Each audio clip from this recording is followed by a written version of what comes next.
നാടിൻ്റെ ഭാവി അതിപ്രാധാന്യത്തോടെയാണ് LDF കാണുന്നത് എന്ന് മുഖ്യമന്ത്രി പിണറായി വിജയൻ. നാടിനോടും ജനങ്ങളോടും പ്രതിബദ്ധതയുള്ള പാർട്ടിയാണ് LDF എന്നും പിണറായി വിജയൻ പറഞ്ഞു.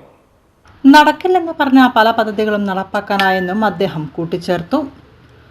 കണ്ണൂർ മുണ്ടയാട് LDF സ്ഥാനാർത്ഥിയുടെ തിരഞ്ഞെടുപ്പ് പ്രചാരണ പരിപാടിയിൽ സംസാരിക്കുകയായിരുന്നു അദ്ദേഹം. ഇത്തവണയും LDF മികവാർന്ന വിജയം കൈവരിക്കുമെന്നും പിണറായി വിജയൻ കൂട്ടിച്ചേർത്തു.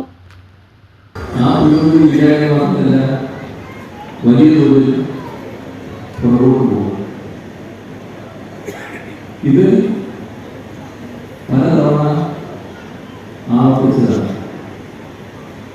ഇത് രണ്ട് മനമെടുത്ത് ജനങ്ങൾ കഴിയുകയും അങ്ങനെ ഇരിക്കുമ്പോഴാണ് 2011-14 കാലഘട്ടം ഈ നാടിൻ്റെ തളർച്ചയുടെ, നാടിൻ്റെ പിന്നോട്ടടിയുടെ, ജനക്ഷേമത്തിൻ്റെ താല്പര്യമില്ലായ്മയുടെ പൂർത്തീകരണമാണ് 2011-14 വൻ തളർച്ച കേരളം നേരിടും. തകരാത്ത ഒരു മേഖലയും ഇല്ല എന്ന് തോന്നുന്നു. ഈ കാര്യം പിന്നീടാണ് 2016-21 കാലം വരുന്നത്. ആ കാലം നമ്മുടെ തൊട്ടു മുമ്പിലുള്ള ഈ ഗവൺമെൻറ് തൊട്ടു മുമ്പിലുള്ള 5 വർഷമാണ്.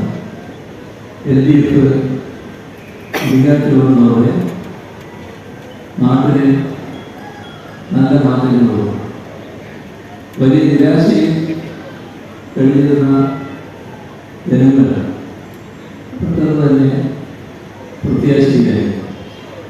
ഇവിടെ ഒന്നും നടക്കില്ല എന്ന് കരുതിയവർ പലതും നടക്കുമോ, ഇവിടെ പലതും നടക്കുമോ എന്ന നല്ല ആത്മവിശ്വാസത്തിലെ ജനങ്ങളെ ചേർത്ത് നിർത്തിക്കൊണ്ടാണ്